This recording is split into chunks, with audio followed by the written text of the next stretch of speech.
Hello, everybody, and welcome to the first installment of Saturdays with Paul.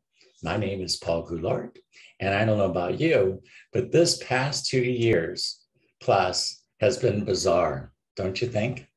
So I see it in San Francisco, and everything was already bizarre. So what are you going to do? There's so many people still feeling uncertainty about the future. One person's facts are different from another person's facts, and people seem afraid of each other, and for good reason. Everything seems like it's a scam of some kind or other. And the media doesn't help. I try to keep it off, and when I do watch, it's only because I'm curious. I will say this, when the big guy said he wanted to build back better, this is not what I had in mind.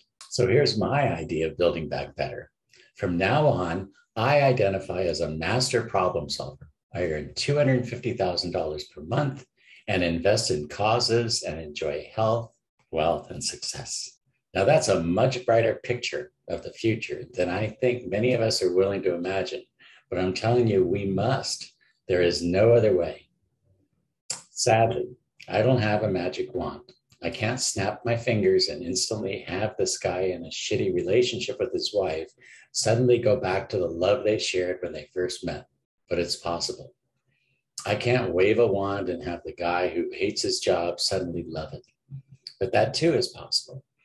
I can't wave a wand and have the individual sitting there thinking doom and gloom suddenly get up, take stock of their talents, and move in the direction of prosperity, and yet that too is possible.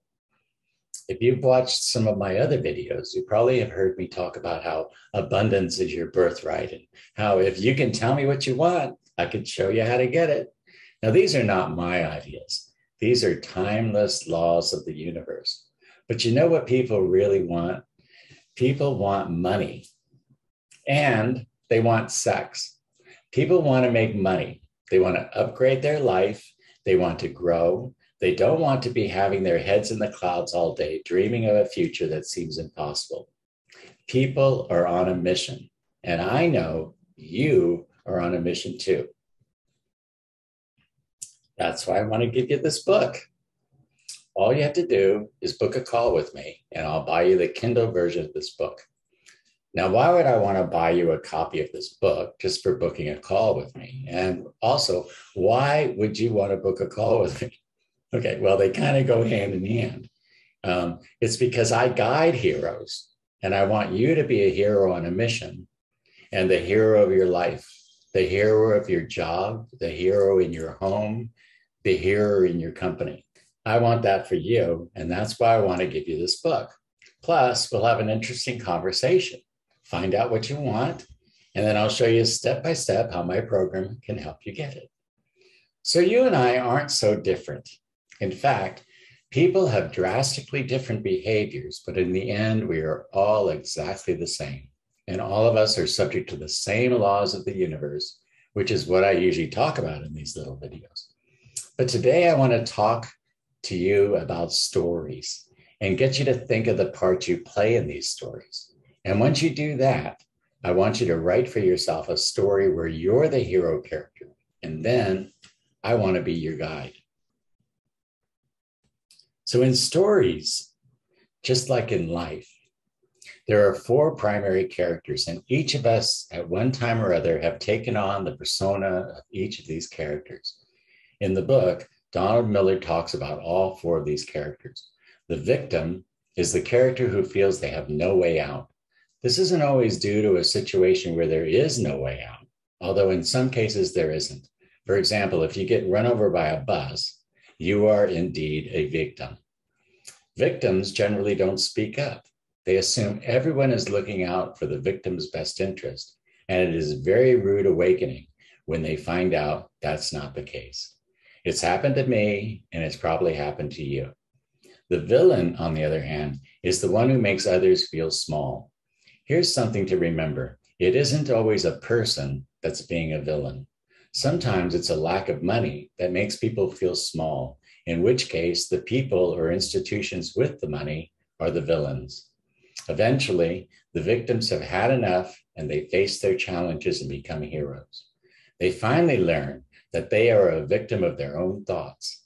That's what happened to me. And when I changed the thoughts, my whole world changed. And it's still changing.